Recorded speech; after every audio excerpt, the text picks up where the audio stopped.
지난 6월 15일자로 SK홀딩스를 블랙리스트에 올렸습니다. 네덜란드 공적연금 한전 지분을 매각해버렸어요. 이제 글로벌 투자자들은 ESG 리스크가 있는 기업들에 대해서 아예 투자금을 빼버립니다. 안녕하세요. 주민 ESG 박나니입니다. 오늘 여러분에게 들려드릴 내용은요, 한국 기업들이 글로벌 투자자들로부터 잇따라 투자 철회를 당하고 있다는 내용이에요. 블랙록을 아시는지 모르겠어요. 세계 최대의 자산 운용사예요. 여기에서 운용하고 있는 자산 규모가 8,500조 원. 여기서 지난 4월에 한전에 편지를 보냈습니다. 뭐라고 편지를 보냈냐면, 한전이 베트남과 인도네시아에 석탄 화력발전소를 건설을 하고 있거든요. 이것에 대해서 석탄 화력발전을 중단하거나 아니면 투자를 하는 근거를 밝히라라고 얘기를 한 거예요. 그 편지에 쓴 내용은 바로 이겁니다. 석탄 투자는 기후변화에 역행하는 것이다. 기후 리스크는 곧 투자 리스크다. 이뿐만이 아닙니다. 최근에는 SK홀딩스가 스웨덴의 국민연금에 해당되는 AP7으로부터 블랙리스트로 지정되었습니다. 왜 그러냐면 SK가 페루에서 가스 프로젝트를 벌이고 있는데 여기에서 인권 침해가 벌어졌다는 게 그 이유입니다. 어떤 내용인지 조금 자세히 들여다보겠습니다. 이 배경에는 ESG, 환경, 사회, 지배구조라고 하는 기업의 비재무적인 성과가 점점 중요해지는 흐름과 관련이 있습니다. 예전에는 기업의 재무 성과가 좋으면 돈만 잘 벌면 됐어요. 근데 지금은 환경이나 기후변화에 나쁜 영향을 미치거나 직원들이 인권을 소홀히 하거나 아니면 오너가 회사를 함부로 운영하거나 비재무적인 성과가 나쁘면 기업 전체에 리스크를 준다는 거죠. 실제로 ESG 리스크가 큰 기업이 투자 수익도 나쁘다라는 증거들이 속속 나오면서 미국과 유럽은 투자자들이 오히려 기업들에게 ESG 리스크에 대해서 관리를 하라고 하는 겁니다. 특히 기후변화 문제에 대해서 글로벌 투자자들은 매우 예민합니다. 블랙록이 1분기에 800개의 투자 대상 기업들의 ESG를 평가했어요.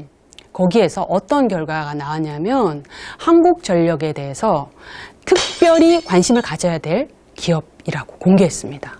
한국전력은 왜 이런 상황을 맞이하게 된 걸까요? 현 정부 들어 한국전력은 국내에서는 석탄 발전 비중을 낮췄지만 해외에서는 오히려 석탄 발전 비중을 늘렸습니다. 그 이유는 바로 수익성, 즉 돈을 벌기 위해서죠. 이번에 문제가 됐던 인도네시아의 석탄 화력 발전소도 그 사업비가 총 3조 5천억 원이었어요. 한전은 지분 투자자이자 발전소 운영사로 참여하고 두산중공업은 발전소 시공사로 참여하고 있습니다. 하지만 한전이 이렇게 글로벌 투자의 흐름과 역행하는 것에 대해서 리스크를 키우고 있다는 분석도 나오고 있습니다.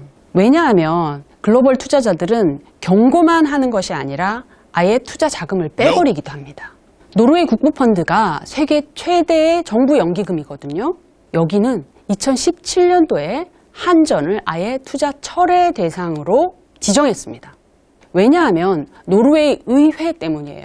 노르웨이 의회에서는 그 기업의 매출액에서 석탄 발전이 30% 넘으면 아예 연기금 투자를 금지시켰습니다. 미국 최대 연기금이 미국 캘리포니아 연기금인데요. 여기에서는 석탄 화력 발전 회사에 대해서 신규 투자나 연장을 아예 내기로 금지하고 있습니다. 또 있습니다. 네덜란드 공적연금, 이곳은요 올 2월에 한전 지분을 매각해버렸어요. 그 금액이 6천만 유로, 우리 돈으로 790억 원이었습니다. 투자 자금을 회수한 이유가 뭔지 아십니까? 한전이 탄소 배출을 줄이려는 노력을 거의 하지 않는다는 게 바로 그 이유였어요. 공교롭게도 한전과 두산중공업 모두 실적과 수익이 나빠지고 있습니다. 한전 주가는 2016년 7월에 6만 1,000원대를 기록한 이후 꾸준히 떨어져 6월 23일 기준으로 2만 원대에 머물고 있습니다. 두산중공업은 지난 5년간 누적 순손실이 2조 6천억 원으로 늘었고 주가는 지난 10년간 96% 떨어졌습니다. 최근 문제가 된 SK홀딩스도 비슷한 사례였어요. AP7은 스웨덴의 국민연금으로 보시면 되는데요. 이곳은 UN 글로벌 컴팩에서 말하는 10대 원칙, 인권, 노동, 환경, 반부패 관련된 그런 것들 10대 원칙을 준수하는 기업에 투자하는 것이 원칙입니다. 한마디로 ESG를 강조하는 투자자예요. 이곳에서 지난 6월 15일자로 SK홀딩스를 블랙리스트에 올렸습니다. 유럽 연금 전문 미디어인 유러피안 펜션에 따르면요, SK이노베이션이 페루 아마존 광구에서 가스 사업을 벌이면서 접촉이 금지된 원시인 부족들과 접촉을 하면서 이들의 생태계를 위협했다고 합니다. 원래 이들은 접촉이 금지되어 있는데 이들의 주거지를 침입하고 그로 인해서 감염병을 노출시켰기 때문에 현지 NGO 단체들이 SK이노베이션을 고발했습니다. 이 때문에 AP7이 NGO의 뜻을 받아들여서 SK이노베이션을 투자 제외 대상 블랙리스트로 올린 것입니다. 이와 관련해서 SK이노베이션은 원시 부족과 접촉한 사실도 없고 가스 운송 과정에서 인권 침해도 발생하지 않았다라고 하였지만 블랙리스트 결정을 뒤집을 수는 없었습니다. AP7의 투자 제외 대상 기업이 74곳인데요. 한국 기업이 3곳입니다. 포스코 인터내셔널, 이번에 SK까지 3곳이 블랙리스트에 올랐습니다. 여러분, 어떻게 생각하세요? 이제 글로벌 투자자들은 ESG 리스크가 있는 기업들에 대해서 아예 투자금을 빼버립니다. 이런 현상은 점점 더 가속화될 것입니다. 한국 기업들 준비해야 됩니다.